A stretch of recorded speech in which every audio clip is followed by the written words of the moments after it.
Anyways, welcome to the podcast. Today, we are going to be talking about how to choose your wedding vendors. And honestly, I didn't do too much for my own wedding because I was a child.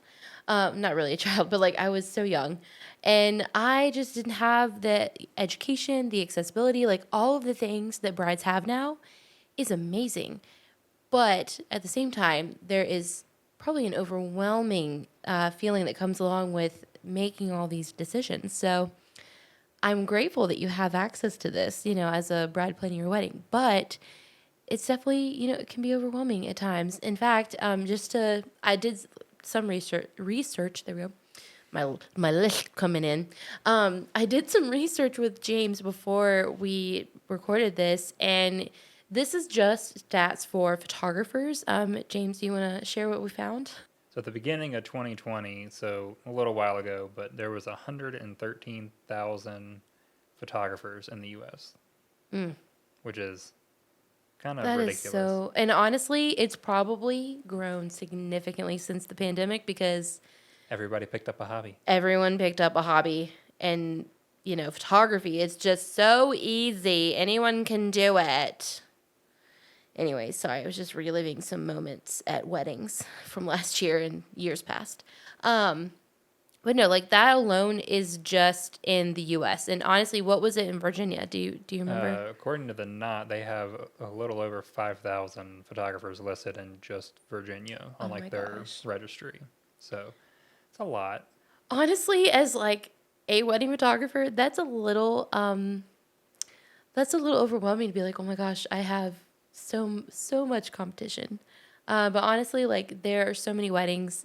I am definitely for community over competition because I feel most of my weddings come from word of mouth referrals from past couples, but the other good chunk of the weddings that come in, they are just have worked with them either as a vendor or friends of mine as photographers. So definitely for community over competition, but that is a lot to choose from as a bride and or as a couple looking for a photographer, team. I would be very overwhelmed at that number, to be honest with you. So in doing all of this research for the podcast, I actually sent out a question to a few of my girls, and they one of the biggest things is literally how to pick vendors. They just had so many to choose from. A simple Google search in your area will provide probably up to 10 pages worth of businesses, and you're like, I don't even know where to start. It feels a little overwhelming. So I And want to also at share. that point, who is just paying for the top slot? Who's actually Oh, good? well, yeah. Well, and exactly. Literally, are you getting the best people if you just do a simple Google search, or did they just pay to be on the front page? That is there's so many factors that come into it's more than just what do they cost and what's the investment? There's more into picking a vendor than just money and oh, they're on the first page of Google. There is just so much more. So today, I want to share, what are some helpful steps to picking your people, and hopefully this will be helpful for you. So, starting off with number one, literally, where do you start? And I would recommend starting with literally who in your life, friends, work related, people that you know, who in your family even has gotten married recently. Literally, who has had a wedding recently? Ask them. I'm sure they will love to talk about it. Maybe not immediately after the wedding. Maybe give them a little bit of time because there may have been some, stuff that went down. It's just they need a break from it. But wait a couple weeks after at least and then ask them. I'm sure they'd be glad to, share their experience. Hopefully it was a good experience. But if it wasn't, then you can at least know okay, well, if they had an issue with, that photographer, caterer, florist, whoever, maybe make a note of that and just be okay, they didn't have a great experience, or maybe they did, and you can jot a note down. But basically, what I would recommend is, start off with either, a book from, I don't even know, Barnes and Noble, one of the wedding planning books. I know the Knot has lots of resources, but get an idea of the main vendors you need. And then from there, compile a list of, your top 10 vendors that you are like, hey, I really like, how they are looking, as far as like maybe two or three of your friends had the same caterer. Maybe that is a sign like, hey, they have their head on straight. They provided great service. The product was really good. Like whatever they do, maybe that's a hint at like what you could also experience. So start with your friends, family, people in your life, in your circle that and just see what experiences they had. So after you have kind of polled your people like in your circle, the next people I would go to is your planner. And I know that if you are like me and you're like, no, I don't need a planner. I am type A. I am all about the details. I'm so organized. I don't need a planner. You need a planner. And I can give you so many examples of past weddings where I'm like, if a planner were here, this would not be a problem. But all that to say, a planner can really, connect you with the best people in the industry.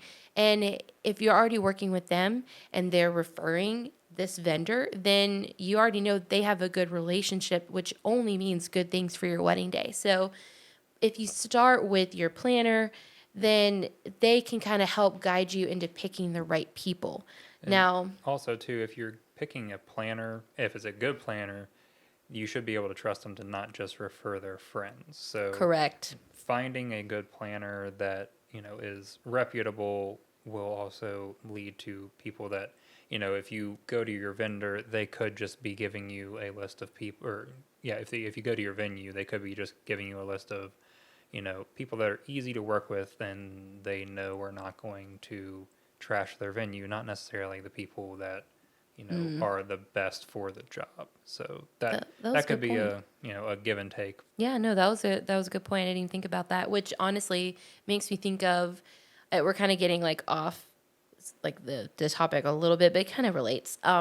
If you pick your venue and they only have like either a set number of planners that they work with, or maybe they require you to work with a certain planner, I wouldn't, or maybe it's just a coordinator. That's kind of more what I was thinking actually. If they just have a day of coordinator, I would not count that as your planner, just because that person, in our experience with working with both planners and day of coordinators given by the venue, they're more so, like James was saying, is protecting the venue, making sure that that's not left a mess at the end of the night. It's not really specifically like them helping you plan your wedding. It's okay, let's get this wedding like accomplished just overall. It's not like catered to you. It's more like let's protect the venue at all costs kind of situation. So that was actually a good point. I'm proud of you for jumping in there. Yeah, and a lot of venues, not a lot, but some venues have, their event staff or estate manager or something like that. I would not rely on them to help get your, everything in order for the wedding day. They're just, again, going to help make sure that everything goes smooth for the venue. Right. Well, and back to choosing all of these different people, like your planner recommendations, your venue recommendations, like compile a list of up to 10 businesses. I would stick as close to 5, because the more options you have, the harder this decision is. Like literally try not to, be too hard on like some businesses. Like if their website isn't great, but they offer a great experience. Like some people aren't technologically savvy. We know some beautiful like people in this world, in this industry, but their website needs some help. So I did want to make a note of that. But a simple Google search in your area is not always the best place to start to find these people. But if you, like I said, dive into your circle of friends, talk to your planner, venue, just get basically a top 5 to 10 vendors in each category, like 5 to 10 photographers, 5 to 10 catering, and go through each different category and get your top people. And then what was it, 5,000 some photographers in Virginia? Was that the number?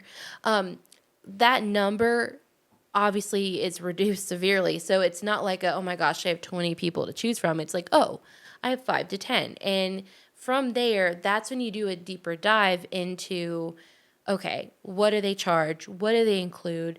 And that's honestly getting into the next point, which is, what do you look for in your top choices and how to dwindle them down to even your top three. So honestly, at this point, I wouldn't even reach out to them yet. If I were you, I would dwindle it down to your top three, but keep your list of top five, because if you do pick your top three, and unfortunately they all are booked for your day, you're still going to need access to a list of vendors that you still, liked well enough to add to your list. So for your next task, I guess, is you're going to compile a list of all the websites or social media if they don't have a website of each of these businesses individually. So that could be, just compiling a giant list of all these different things and you going through them. Or maybe you go through just one vendor a day. So don't make it super overwhelming, but basically go through each website, see what they offer, see if they have pricing ranges. Honestly, I know one of the biggest things that we hear is, brides will always say like, well, I was going to inquire with, so and so, but they didn't have pricing on their website. So I just assumed they were out of my budget. Well, that's not always the case. Yeah, sometimes in our industry, things get copied by other vendors, and that will cause someone to not want to put their stuff up to where people can just copy it. So, like, say we send out a link to a hidden link on our website, and if we didn't want another photographer to be able to legitimately copy that entire web page basically word for word, we may not want to put that up on our website for someone else to copy it, because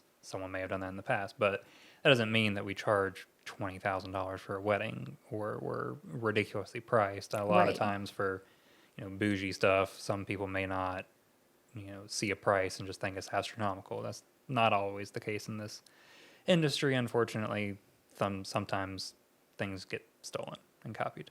Yeah, it is. It is sad, but and honestly, when I see that happening, it's usually the people that are trying to turn their hobby into a business. It's like in their first 1 to 2 years, and people that have been in it longer, like we have learned to really craft it to be our own, and just for example, we don't. I have friends that do this, but we don't do any boudoir, and that's typically like in the wedding world people are all about like boudoir pictures, giving to the groom, or whatever. We don't do that because that's just not our forte. I can only imagine seeing you trying to do like posing with boudoir. I just think that's just awkward and never should be a thing. But like same for me. We don't offer that, and some photographers will literally copy verbatim everything, and they may not even enjoy doing it, and that causes them to have a poor experience, in my opinion. But all that to say, we choose to show like our starting price or average price, something like that. And I really do, if you're a business listening to this, I do encourage you to at least put something up, because that is a major like pain point for couples inquiring.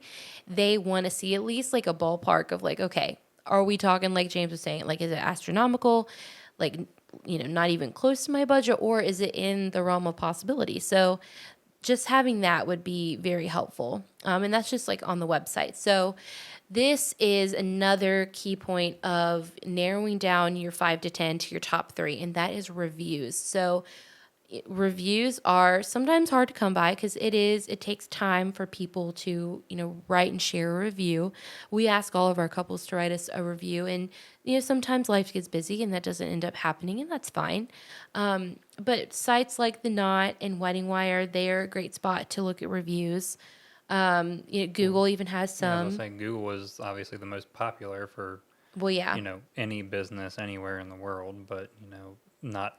I just set up a Google page for my business to business kind of marketing media stuff, and all of the steps you have to go through now to set up a Google profile is ridiculous. Like I had to provide proof of address and proof that I own my website domain and all this other stuff. It was You had to take a picture of your desk. a picture of my desk, all of my equipment, It and was then weird. do a call with Google. With It was terrible. But yeah, so basically what he's getting at is we as a business, we have to like really earn like all these reviews, and we have to work hard to maintain all these things to provide these for you. So they're there for you to read through, and it's not like, we only accept 5-star reviews. Like, honestly, we ask for honest feedback. And I'm so grateful that as of right now, we have only 5-star. And I'm so grateful for all my couples that have left us 5-star reviews. But, read through them and also see if the vendor is responding to these reviews. Because not everyone responds. Sometimes they only respond to bad reviews. And that would make me feel like if I was a bride looking at reviews and I saw that maybe they weren't really responding, that maybe they didn't have that personal connection with them. And, I would want someone that has like a personal investment into like my wedding and like what I'm, trying to have them provide their services for. So I would want that personal touch. And so I would want that to be reflected in, some type of response from the business owner. But if their only spot that they have reviews is on their website, I almost feel like that could be a red flag. Like I would want proof on some other platform, like the Not Wedding Wire, Google, other things like that. I think Facebook might still have them on there. I think they're called something different now, But who really cares about those well, anyway? true. But anyways, I would just make sure that they have like something to where the couple has like put their email address to, and it's like they claim that review instead of it just like being a quote, so to speak. Yeah, because at that point, they could be fabricating. I mean, not that many people would do this, but they could be just fabricating the whole thing to make them sound good. Yeah. Sad to say it, but I'm sure it's happened. That actually reminded me of some other like factors, I guess, to like picking your vendors. And that is, don't necessarily rely on years of experience. Like, just for example, like 1 year of experience with a photographer second shooting like 50 weddings, as opposed to maybe another photographer shooting 2 weddings a year for the past 10 years. Like, who has more experience? I would probably say the 1 year photographer that shot 50 weddings. Like, she has seen 50 different examples as opposed to like the 10 to 2, so that's 20. So simple math. So, I wouldn't necessarily go by the years of experience necessarily. And that also leads me into my other favorite, aka not my favorite, I guess, prerequisite, if you will, for specifically photographers. And that is, if they haven't been to your venue or worked a wedding at your venue, that's not a red flag. Honestly, like I always tell people when we're on calls with new couples, we're like, hey, I haven't actually been to your venue. But, honestly, like for us, we find new places to be inspiring. Not to say that I, don't love the venues we end up at every year, but sometimes if you see like the same things all the time, it kind of kills creativity. So I try to, the weddings that we do, like repeat weddings back to back, like every year, or sometimes like a couple times a month. I try to add some new flair to it just to like inspire me a little bit. Maybe you don't always do family formals in this one spot, switch it up a little bit, just because it can kind of feel like a little stagnant in your work sometimes. Yeah, and at that So point too, your whole portfolio is going to look the same. Like, I mean, if we yeah, shoot the same venue 7 times in a year, you don't want them all to look the same. That's boring, and that's not what people are paying you for. They're paying you to capture your wedding to make it look like their wedding, not everybody else's. right. Well, and same with like caterers. I mean, maybe actually caterers would be different now that I'm thinking about it. Yeah, that's one of the They, few where it's probably an exception to yeah, be a good thing that they work at one spot yeah, regularly. because they'll like the kitchen logistics, all of that stuff. Like that is actually important. So maybe catering is something that you may not want to listen to that last tip for. But all that to say, as you comb through all of your top 5 to 10, literally get down to the nitty gritty of price, reviews, information that they give you, and that's when I would start inquiring with those 5 to 10, and really specifically the first like your top 3. I would absolutely get on a call with them, like whatever the next step is. to book with them or inquire at least to get more information, I would pick your top 3 out of your 10 and kind of go from there, see if they're even available for your day. If they're not, that's when you just kind of, okay, go to the next one, number 4 on the list. So as you go through all of your lists, that's when I would start inquiring is with this top 5 to 10.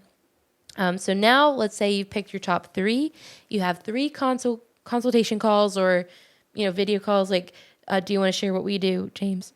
Yeah, so what we do is we have a place on our website where they can go and schedule a call with us. If we're available for their date, they pick a time when we can hop on like a FaceTime or Zoom, or I prefer Google Meet, but that's just me.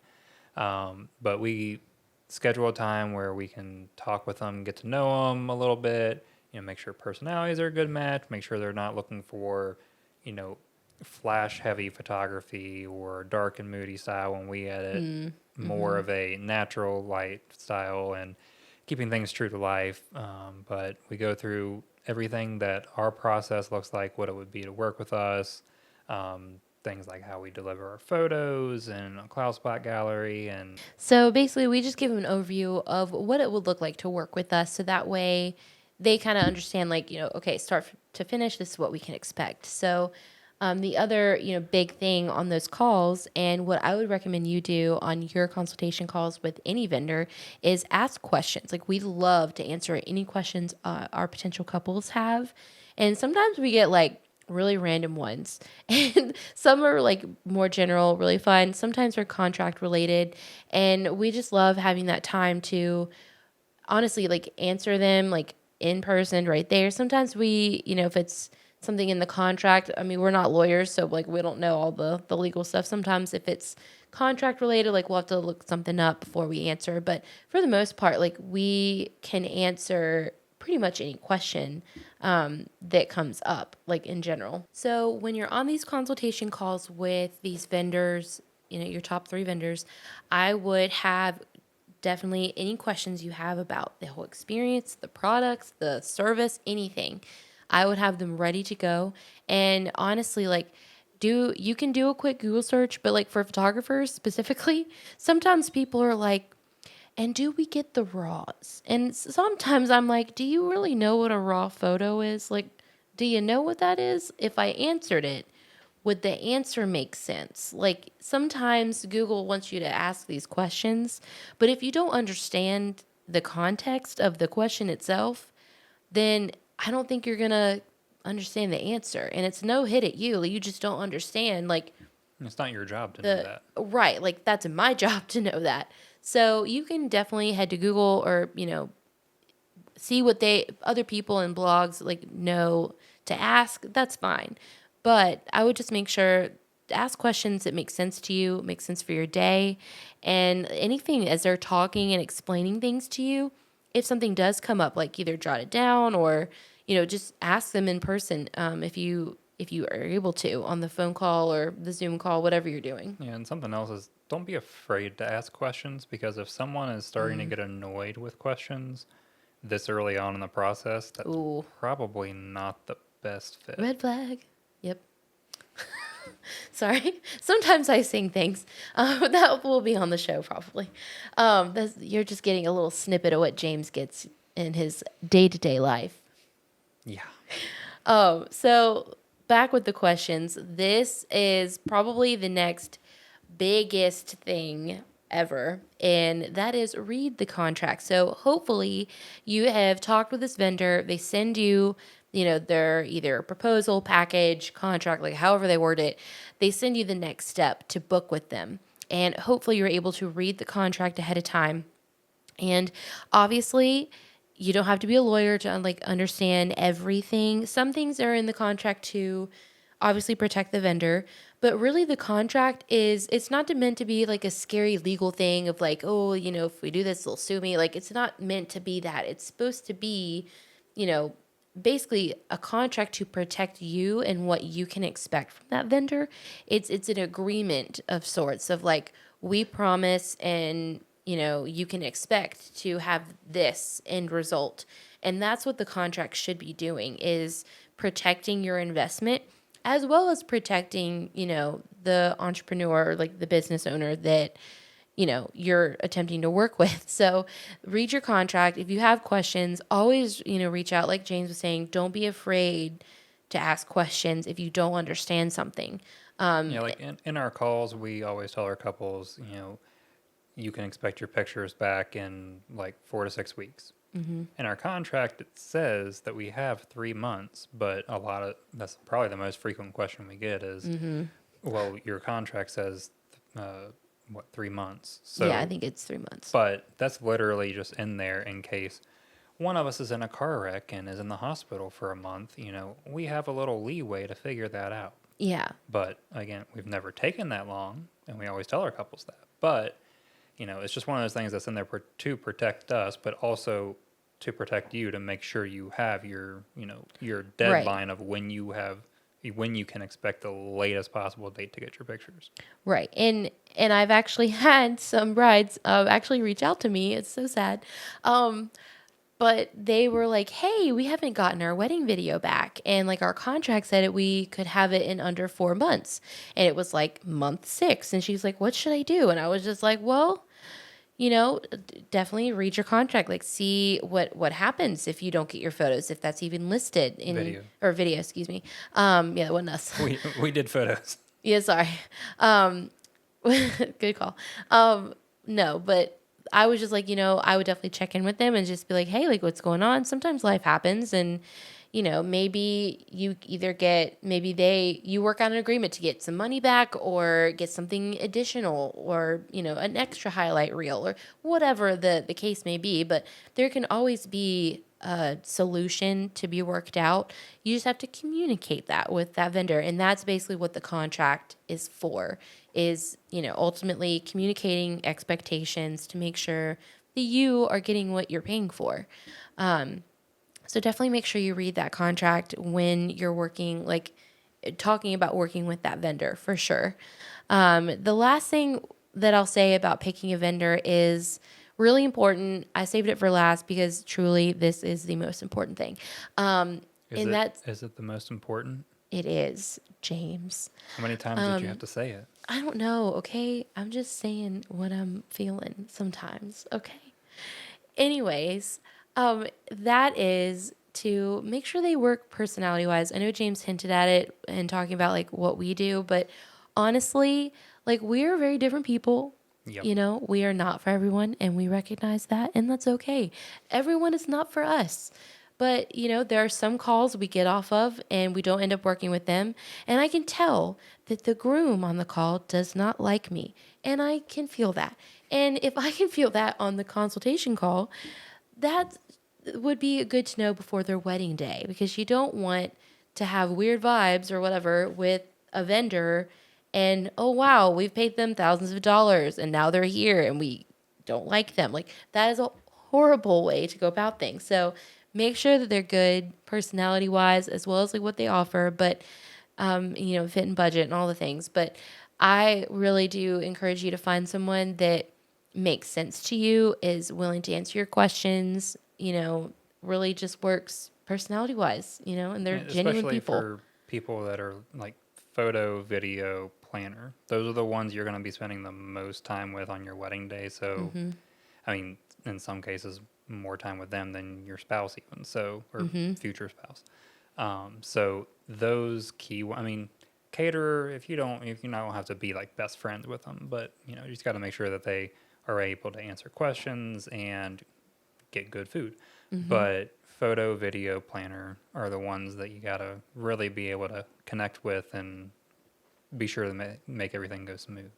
Right. Well, and speaking of going smooth, I'll end with like, I guess one just popped in my head of make sure at the end of all these conversations, after you read the contract, make sure you know what the next step is. If you're not sure what the next step is with that vendor, before you can check it off of your list, obviously make sure you understand the process of booking them. It's usually a signed contract is required as well as a deposit. So make sure you know the steps to booking. Ask questions if you don't know or they didn't, they weren't clear or didn't share the next steps.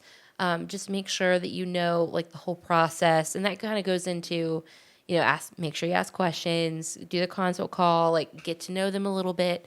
But yeah, that I know was a lot. Basically, I'm going to read my list to kind of give a synopsis of everything. And that's one, to start out with, you're going to reach out to the people you know recently, or who have gotten married recently. There we go. Missed a word there. Also, check in with your planner if you're working with one or venue and see who they're recommending. Form your list of top 10, 5 to 10 really, vendors that you are interested in working with. Once you have your list of 10, that's when you do a deeper dive into their website, what they offer, pricing, different things like that, and adjust your budget accordingly as, whoever you find. Some may be more, some may be less, and maybe we could do a whole another episode on wedding budgets. I know that is a hot topic in the industry for sure for newly engaged couples. It's a hot button topic, not a hot topic. No one wants to talk about budgets. Okay, well, sure. Sometimes you do. You're weird. Yeah, I like to spend money. Yes, you do. With all this Especially, technology. yeah. I feel like Anyway. we should be sponsored by Secret Lab. We have so many Secret Lab things. But anyways, not related to the synopsis here, and you got me off track. I blame you. So once you have your 5 to 10, that's when you're going to do your deep dive into reading reviews, pricing, their website, read about all that they offer. And then once you have all of that, pick your top 3. And those top 3 are the ones you are actually going to inquire with. Set up a consultation call, actually dive deeper into the process with those top 3. So that way it's not super overwhelming. You start off with, your max 10, and then you kind of go down from there. And make sure you ask questions anytime you're not sure of anything, especially like if they use different, wedding lingo, like for photographers, raw photos. What's another one? Unplugged ceremony. Sometimes people are like, what the heck is that? So if you aren't sure what the wedding lingo is, ask. Like, always make sure to ask. That is really the biggest thing with picking a vendor. If you're not sure, ask. Truly, that is like one of the biggest things. But I hope today was helpful. Really wanted to help you dwindle down from what was it again, 100,000 something photographers? Oh, in the U.S. and then In the 5,000 U.S. in Virginia. Oh yeah, 5,000 in Virginia. It feels like 100,000 in Virginia sometimes. But hopefully that helps you feel a lot less overwhelmed. Starts you off, with a little easier search than you probably anticipated. So hopefully this is helpful.